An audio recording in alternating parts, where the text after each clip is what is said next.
Alors, je vous ai quoi de trouvé une des sagas de l'été. Ça va être une trilogie. J'adore ça quand c'est hyper bien fait. Vous savez, il y avait cette fameuse saga qui se passait en Italie sur cette famille Oui. qui était extraordinaire, qui a fonctionné. Et là, vous allez vous retrouver. Mais là, vous mettez votre polaire, votre doudoune et tout, parce que c'était l'Italie, vous étiez en maillot de bain. Là, ça se passe en Finlande. On est la fin du... Alors déjà, il faut déjà ce que... Ça s'appelle Génie, 3 femmes de la Baltique de Anne-Christine Antelme, c'est chez La Belle Étoile. Regarde, j'aime bien la couverture. C'est joli, je trouve. Ouais. C'est rose, avec, donc c'est girly, et puis il y a une image un peu ancienne. Ceux qui ont eu l'idée de ça, vous le mettez en pile, on ne voit plus que ça. Ça, c'est une idée de génie. Et donc, c'est l'histoire d'une jeune femme en Finlande, à la fin du 19e.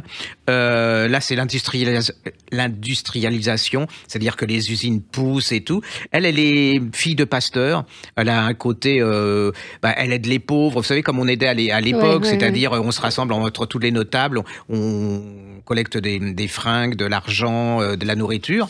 Et puis là, il y a alors elle est fille de pasteur. Alors déjà, faut le dire aussi, la traduction, c'est une merveille. Ça se lit, mais alors le style, mais c'est d'une fluidité incroyable. Rien que ça, vous avez envie de le continuer.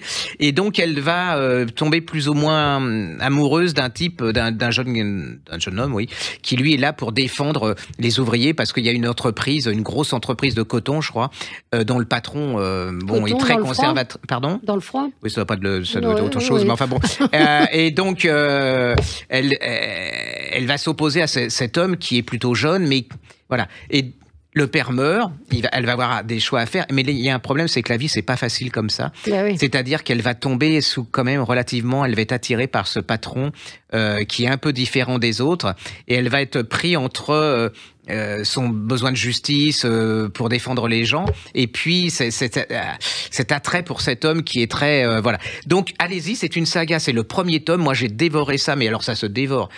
Ça m'a énervé parce que j'ai pas pu commencer mon premier épisode de ma série que j'avais vu sur Netflix. C'est bon signe, ça. Bah oui, donc ça m'énervait et je me disais, faut que je commence cette série, et je l'ai pas lâché, ce bouquin. Allez-y, c'est vraiment une pure réussite. J'en parle très mal, mais c'est très très bien, et c'est exactement le genre de trilogie que si vous avez aimé celle qui se passe en Sicile, vous allez adorer celle-là. C'est pour ça que c'est formidable, ce genre de livre, parce que quand vous savez qu'il y en a 3, c'est un régal. Et en plus, moi, la Finlande, je connaissais rien. L'industrialisation au 19e siècle en Finlande, je vais vous dire, ça me...